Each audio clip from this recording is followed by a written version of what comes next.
বীরভূমের তারাপীঠ এবং কলকাতায় মির্জা গালিব স্ট্রিটে সাম্প্রতিক ভয়াবহ অগ্নিকাণ্ডের পর নড়েচড়ে বসেছে রাজ্য প্রশাসন। শহর ও বাণিজ্যিক এলাকাগুলিতে অগ্নি নির্বাপন ব্যবস্থা সুনিশ্চিত করতে এবার সরাসরি ময়দানে নামলেন রাজ্যের পুর ও নগর উন্নয়ন মন্ত্রী।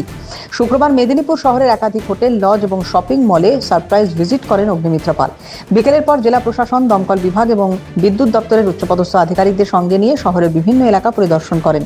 তল্লাশি অভিযান চালিয়ে দেখা যায় একাধিক বাণিজ্যিক প্রতিষ্ঠানে নেই বৈধ ফায়ার লাইসেন্স, বন্ধ রাখা হয়েছে আপৎকালীন নির্গমন পথ।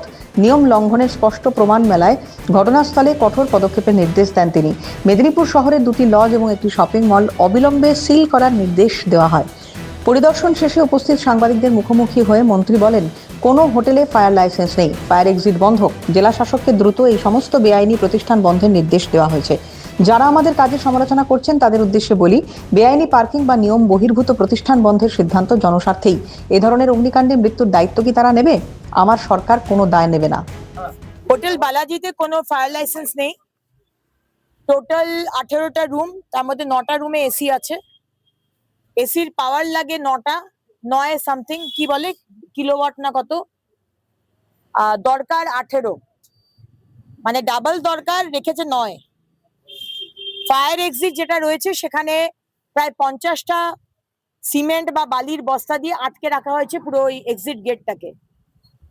তার সামনে স্কুটার, মোটরসাইকেল রেখে দেওয়া হয়েছে। এই একটাই শুধু ফায়ার এক্সিট, মানে ওপরে আগুন লাগলে মানুষ আর বেরোতে পারবে না। ইলেকট্রিসিটি, WBSEDCL এটা পারমিট করছে না।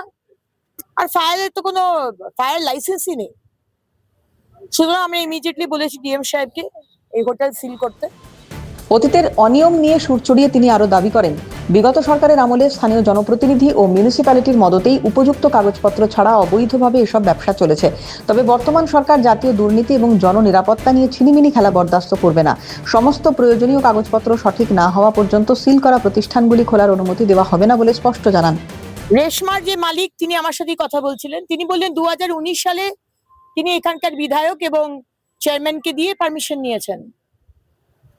আমি সাথেই বলেছি মুখ্যমন্ত্রী, এক্স মুখ্যমন্ত্রী মমতা ব্যানার্জি, আপনাকে অনেক প্রশ্নের উত্তর দিতে হবে।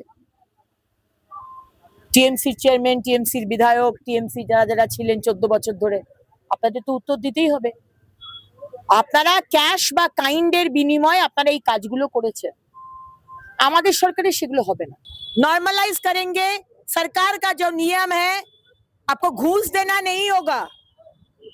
मत सोचिए कि हम लोग घूस लेने के लिए जो पिछला सरकार करता था, बंद करके घूस लेकर नॉर्मलाइज करता था, हम लोग का ये विषय नहीं है। किसी को भी घूस देना नहीं है, लेकिन पेपर वर्क ठीक करना है। जो सरकार ने बोला है वो परमिशन लेना है, उसके बाद दुकान खोलेंगे। প্রশাসনকে বলে দেওয়া আছে, সবাই আমরা দেখে নিচ্ছি।